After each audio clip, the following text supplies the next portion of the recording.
Next വരുന്നത് different types of chemical bond. അപ്പോൾ അതിൽ first is ionic bond. Ionic bond എന്ന് പറഞ്ഞാൽ പേര് പറയണ പോലെ തന്നെ ഡിഫറെൻറ്റ് അയോൺസ്, അതായത് പോസിറ്റീവ് ചാർജുള്ള അയോണിനെയും നെഗറ്റീവ് ചാർജുള്ള അയോണിനെയും ഓപ്പോസിറ്റ്ലി ചാർജ്ഡ് ആയിട്ടുള്ള അയോൺസിനെ ഹോൾഡ് ചെയ്യണ electrostatic force of attraction, that is known as ionic bond or it is known as electrovalent bond. ഇപ്പോൾ ഇവിടെ എക്സാമ്പിൾ കാണിച്ചിരിക്കുന്നത് സോഡിയം ക്ലോറൈഡിൻ്റെ ഫോർമേഷനാണ്. സോഡിയം ക്ലോറൈഡ് ഫോം ചെയ്യുക സോഡിയം ആറ്റവും ക്ലോറിൻ ആറ്റവും കമ്പൈൻ ചെയ്യുമ്പോഴാണ്. അപ്പോൾ സോഡിയം ആറ്റത്തിൻ്റെ ഇലക്ട്രോണിക് കോൺഫിഗറേഷനാണ് ഇവിടെ കാണിച്ചിരിക്കുന്നത്. ഇതിൻ്റെ ഔട്ടർ മോസ്റ്റ് ഷെല്ലിൽ ഒരു ഇലക്ട്രോൺ ഉണ്ട്. ക്ലോറിൻ്റെ ആണെങ്കിൽ ഔട്ടർ മോസ്റ്റ് ഷെല്ലിൽ 7 ഇലക്ട്രോൺസ് ഉണ്ട്. അപ്പോൾ ഈ രണ്ട് ആറ്റത്തിനും ഒക്റ്ററ്റ് കിട്ടണമെങ്കിൽ സോഡിയം ഈ ഇലക്ട്രോണിന് ക്ലോറിന് വിട്ടുകൊടുക്കണം. അപ്പോൾ സോഡിയത്തിന് ഔട്ടർ മോസ്റ്റ് ഷെല്ലിൽ 8 ഇലക്ട്രോൺ ആവും. ക്ലോറിന് ഇപ്പോൾ 7 ഇലക്ട്രോണാണ്. ഈ ഇലക്ട്രോണും കൂടെ കിട്ടിക്കഴിഞ്ഞാൽ ക്ലോറിനും 8 ഇലക്ട്രോണിക് കോൺഫിഗറേഷൻ, അതായത് സ്റ്റേബിൾ ഇലക്ട്രോണിക് കോൺഫിഗറേഷൻ കിട്ടും. അപ്പോൾ അതിന് വേണ്ടി സോഡിയം അതിൻ്റെ ഇലക്ട്രോണിനെ ക്ലോറിന് കൊടുക്കുകയാണ്. അപ്പോൾ സോഡിയത്തിലുള്ള ഇലക്ട്രോൺ ഇങ്ങോട്ട് ട്രാൻസ്ഫർ ചെയ്യണം. അപ്പോൾ സോഡിയം ഇലക്ട്രോൺ നഷ്ടപ്പെടുത്തണം. ഒരു ഇലക്ട്രോൺ നഷ്ടപ്പെടുന്നതുകൊണ്ട് അതിനൊരു പോസിറ്റീവ് ചാർജ് കിട്ടും. ക്ലോറിൻ ആറ്റം ആ ഇലക്ട്രോൺ ആക്സെപ്റ്റ് ചെയ്യുന്നത് കൊണ്ട് അതിനൊരു നെഗറ്റീവ് ചാർജ് കിട്ടും. അപ്പോൾ ഇങ്ങനെയാണ് ഫോം ചെയ്യണ പോസിറ്റീവായിട്ടുള്ള സോഡിയം അയോണിനെയും നെഗറ്റീവായിട്ടുള്ള ക്ലോറൈഡ് അയോണിനെയും ഹോൾഡ് ചെയ്യണ attractive force, electrostatic force of attraction, that is known as an ionic bond or an electrovalent bond. ഇതുപോലെ തന്നെയാണ് കാൽഷ്യം ഫ്ലൂറൈഡിൻ്റെ ഫോർമേഷൻ. കാൽഷ്യം ഫ്ലൂറൈഡിലെ ഒരു കാൽഷ്യം ആറ്റം 2 ഫ്ലൂറിൻ ആറ്റംസ് ആണ്. കാൽഷ്യത്തിൻ്റെ ഔട്ടർ മോസ്റ്റ് ഷെല്ലിൽ 2 ഇലക്ട്രോൺസ് ആണുള്ളത്. ഫ്ലൂറിൻ ആണെങ്കിൽ ഔട്ടർ മോസ്റ്റ് ഷെല്ലിൽ 7 ഇലക്ട്രോൺസ് ഉണ്ട്. അങ്ങനെയുള്ള 2 ഫ്ലൂറിൻ ആറ്റംസ് ഉണ്ട്.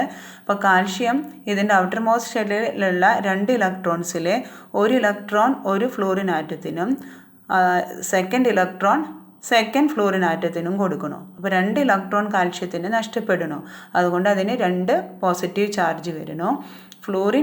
ഓരോ ഫ്ലൂറിനും ഓരോ ഇലക്ട്രോൺ വീതം ആക്സെപ്റ്റ് ചെയ്ത് F- അയൺ ആയിട്ട് മാറുന്നു. അപ്പോൾ ഇങ്ങനെ ഫോം ചെയ്യുന്ന കാൽഷ്യം അയോണും 2 ഫ്ലൂറൈഡ് അയോണും കമ്പൈൻ ചെയ്ത് കാൽഷ്യം ഫ്ലൂറൈഡ് ഫോം ചെയ്യണം. അപ്പോൾ ഇവിടെ ഹോൾഡ് ചെയ്യുന്ന attractive force, that is known as ionic bond. ഇപ്പോൾ ഇവിടെ ട്രാൻസ്ഫർ ചെയ്യുന്ന ഇലക്ട്രോണിൻ്റെ number, that is known as electrovalency. The number of electrons gained or lost by an atom during the formation of an ionic bond is called electrovalency of the atom. Electrovalency is equal to charge on the atom. അപ്പോൾ sodium ആറ്റത്തിൻ്റെ കേസിൽ ഒരു positive ചാർജാണ്. അപ്പോൾ സോഡിയത്തിൻ്റെ electrovalency 1 ആണ്. Calcium ഫ്ലൂറൈഡിലെ കാൽഷ്യത്തിന് 2 പോസിറ്റീവ് ചാർജാണ്. അതുകൊണ്ട് അതിൻ്റെ ഇലക്ട്രോവാലൻസി 2 ആണ്. നെക്സ്റ്റ് വരുന്നത് ലാറ്റിസ് എനർജി. അതായത് ഇവിടെ അയണിക് ബോണ്ട് ഫോർമേഷനിൽ 2 അയോൺസ് ഫോം ചെയ്യുന്നു. പോസിറ്റീവ് ചാർജുള്ള അയോണും നെഗറ്റീവ് ചാർജുള്ള അയണും ഫോം ചെയ്യുന്നു. ഈ 2 അയോൺസും തമ്മിൽ കമ്പൈൻ ചെയ്തിട്ടാണ് ഒരു അയണിക് സോളിഡ് ഫോം ചെയ്യുക. അപ്പോൾ ഇങ്ങനെയുള്ള ഈ പ്രോസസ്സിൽ കമ്പൈൻ ചെയ്ത് 1 gram mole ionic solid form ചെയ്യുമ്പോൾ റിലീസ് ചെയ്യണ energy, amount of energy released when 1 gram mole of an ionic solid is formed from its gaseous ions, that is known as lattice energy. അപ്പോൾ ഇവിടെ Na+ഉം Cl- ആണെങ്കിൽ അത് combine ചെയ്ത് sodium chloride form ചെയ്യണം. അപ്പോൾ release ചെയ്യുന്ന energy അതിനെയാണ് lattice energy എന്ന് പറയാം. അപ്പോൾ ഇത് തന്നെ നേരെ തിരിച്ച് പറയുകയാണെങ്കിൽ ലാറ്റിസ് എൻതാൾപ്പി എന്ന് പറയും.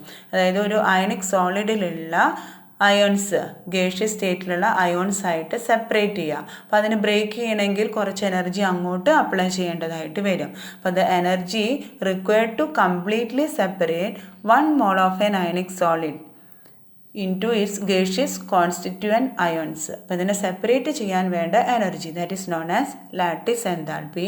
ആക്ച്വലി ലാറ്റിസ് എനർജിയും ലാറ്റിസ് എൻതാൾപ്പിയും ഈക്വൽ ആയിരിക്കും with reverse sign. This is energy released, അതാണ് ലാറ്റിസ് എനർജി. ലാറ്റിസ് എൻതാൾപ്പി ആണെങ്കിൽ എനർജി റിക്വയർഡ്, ഇവിടെ എനർജി ആവശ്യമായിട്ട് വരും. ഈ പ്രോസസ്സിലാണെങ്കിൽ എനർജി റിലീസ് ചെയ്യും. അതാണ് അതിൻ്റെ വ്യത്യാസം വരുന്നത്. നെക്സ്റ്റ് വരുന്നത് കോൺസിക്വൻസ് ഓഫ് ലാറ്റിസ് എനർജി. അതായത് ലാറ്റിസ് എനർജി കൂടുതലാണെങ്കിൽ, അതായത് ഒരു അയണിക് സോളിഡ് ഫോം ചെയ്യുമ്പോൾ കൂടുതൽ എനർജി റിലീസ് ചെയ്യുന്നുണ്ടെങ്കിൽ അത് കൂടുതൽ സ്റ്റേബിൾ ആണെന്ന് അർത്ഥം. അപ്പോൾ the greater the lattice energy the more stable is the ionic compound. അതുപോലെ തന്നെ ions having higher charge and smaller radii, charge കൂടുതലായിരിക്കുക, സൈസ് കുറവായിരിക്കുക. അപ്പോൾ അങ്ങനെയാണെങ്കിൽ it will be having greater lattice energy. The value of lattice energy effect the solubility of ionic compounds. അപ്പോൾ ഇവിടെ ഇത്രയും കാര്യങ്ങളാണ് കോൺസിക്വൻസ് ഓഫ് ലാറ്റിസ് എനർജിയിൽ വരുന്നത്. നെക്സ്റ്റ് വരുന്നത് factors favouring ionic bond formation. ഒരു അയണിക് ബോണ്ട് ഫോർമേഷനെ ഫേവർ ചെയ്യണ ഫാക്ടേഴ്സ്, അതായത് 3 കാര്യങ്ങളാണ് ഇവിടെ വരുന്നത്.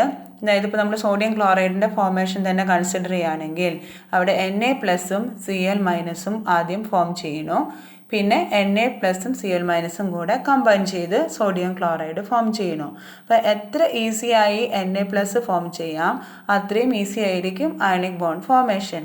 അതുപോലെ തന്നെ എത്ര ഈസി ആയിട്ട് Cl- ഫോം ചെയ്യുന്നുണ്ട് അത്രയും ഈസി ആയിരിക്കും ഫോർമേഷൻ ഓഫ് അയണിക് ബോണ്ട്.